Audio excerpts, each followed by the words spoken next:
जय जगन्नाथ। मैं शिवानी चक्रवर्ती अपने channel Bong telling food tales में आप सबका स्वागत करती हूँ। आज मैं आपको दिखाऊंगी कोणार्क मंदिर का भोग। जी हाँ, कोणार्क मंदिर का भोग। बहुत सारे लोगों के मन में ये होगी मंदिर तो नहीं है, मंदिर टूट गया है, भगवान भी नहीं है तो भोग कैसे होगा। खासकर मंदिर जब इतने सालों से टूटा है तो देखिए, मंदिर तो टूट गया है लेकिन जब मंदिर था वहाँ पर देव थे, उनकी पूजा होती थी। और जिस तरीके से जगन्नाथ मंदिर में मंदिर की कर्मांगी है मादड़ापन जी, और इसी तरीके से पद्मकेसर देवड़ो यानी कोणार्क सूर्य मंदिर का भी एक कर्मांगी है जिसको कहा जाता है पद्मकेसर देवड़ो कर्मांगी।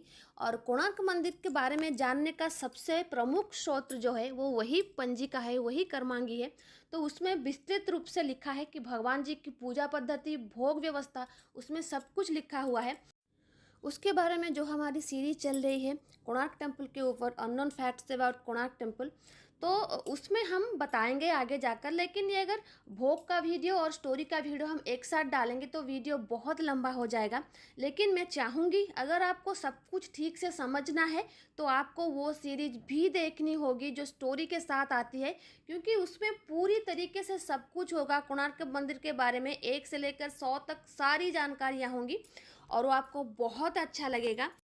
और ये जो भोग हम आज लेकर आए हैं आपके लिए, ये भगवान सूर्य नारायण को सांबा दशमी के दिन लगता था। और ये पद्मकेसर देवड़ो कर्मांगी में लिखा है कि सांबा दशमी के दिन ये भोग भगवान जी को दिया जाता था और 108 दिया जाता था, मतलब उसकी क्वांटिटी 108 होती थी। तो अभी जान लेते हैं कि ये भोग किस तरीके से बनता है। इसके लिए मैंने यहाँ पर लिया है उड़द दाल। ये उड़द दाल का प्रसाद था। जगन्नाथ मंदिर की तरह भगवान सूर्य नारायण को भी उड़द दाल का प्रसाद लगता था, तो इसमें थोड़ा सा नमक हमने डाल दिया है। और इसके बाद हमने इसमें डालेंगे केला, पका हुआ केला। और इसके बाद हम इसमें डालेंगे कसा हुआ अदरक, थोड़ी सी काली मिर्च कुटी हुई, गुड़ और सौंफ। गुड़ मीठा के लिए डाला जाता है और इसको हम अच्छी तरीके से मिलाएंगे। लेकिन जो उड़द दाल आपको पीसना है उसको बिल्कुल सूखा सूखा ही रखना है, बिल्कुल बहुत ज़्यादा इसमें मॉइस्चर नहीं होना चाहिए। जब मैंने इसको देखा कर्मांगी के हिसाब से, जब मैंने उसको देखा उसको क्या क्या उसमें जाता है, ये तो उसमें लिखा है कि क्या क्या जाता है और कितनी क्वांटिटी में भगवान जी को ये सांबा दशमी के दिन भोग दिया जाता था। जैसे मैंने कहा कि 108 दिया जाता था, लेकिन उन पीठाओं का आकार कैसा था उसके बारे में पद्मकेसर देवड़ो कर्मांगी में कुछ लिखा नहीं है। कोई भी जानकारी नहीं है, या फिर जिस किताब से मैं आपको ये बता रही हूँ जो कि पद्मकेसर देवड़ो कर्मांगी से इंफॉर्मेशन लेके लिखी गई है और उसका नाम है new light on the sun temple of Konark. तो ये पद्मकेसर देवड़ा और बहुत सारे पुराने किताब जो कि कोणार्क मंदिर से जुड़े हैं, कोणार्क मंदिर के बारे में, उनसे लेकर लिखी गई है। तो अभी जो बाकी के मसाले हैं हम इसमें डाल देंगे।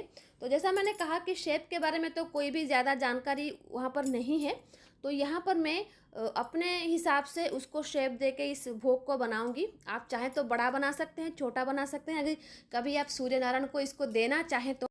अब ये बैटर तैयार हो गया है, तो अभी हम इसको घी में तलेंगे।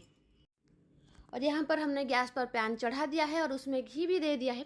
जैसा मैंने कहा कि किस शेप में पीठा बनता था, उसका आकार कैसा होता था, उसकी कोई जानकारी नहीं है, लेकिन सामग्रियों की जानकारी है। तो सारे सामग्रियों को लेकर मैं अपने हिसाब से इसको आकार दे रही हूँ।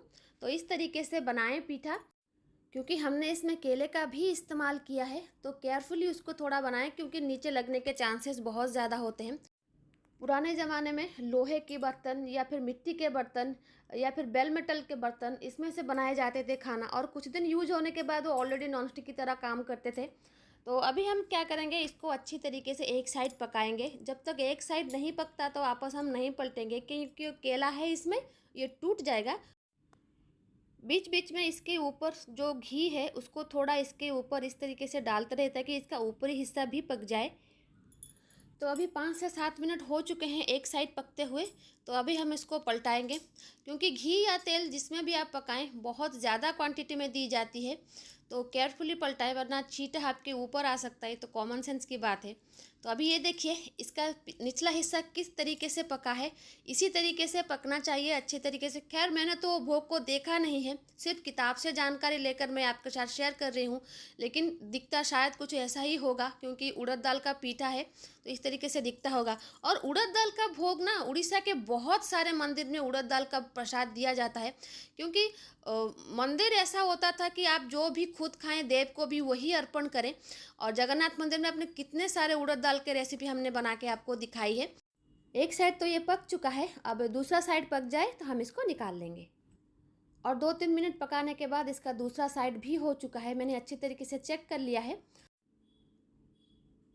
अभी हम इसको निकालेंगे अच्छी तरीके से। तो ये देखिए, ये है वो पीठा जो भगवान सूर्य नारायण को शांब दशमी के दिन उनके मंदिर में दी जाती थी, और इसकी क्वांटिटी होती थी 108। 108 तो मैंने नहीं बनाए हैं, मैंने सिर्फ यहाँ पर 4 बनाए हैं। तो ये है भगवान सूर्य नारायण को कोणार्क के सूर्य मंदिर में लगने वाला भोग, जब वो उनकी पूजा होती थी वहाँ पर, और सांबा दशमी के दिन ये भोग लगता था। मैंने अपने पहले वीडियो में कहा था कि मैंने 3 भोग की इन्फॉर्मेशन जुटाई है सारे किताबों से, तो ये था पहला भोग की रेसिपी। आई होप आपको अच्छा लगा है, लेकिन हमारी स्टोरी वाले वीडियो को भी ज़रूर देखें, अगर उसको नहीं देखेंगे तो आप कुछ भी नहीं जान पाएंगे। तो आज के लिए इतना ही, रहते हैं। जय जगन्नाथ, जय माँ काली।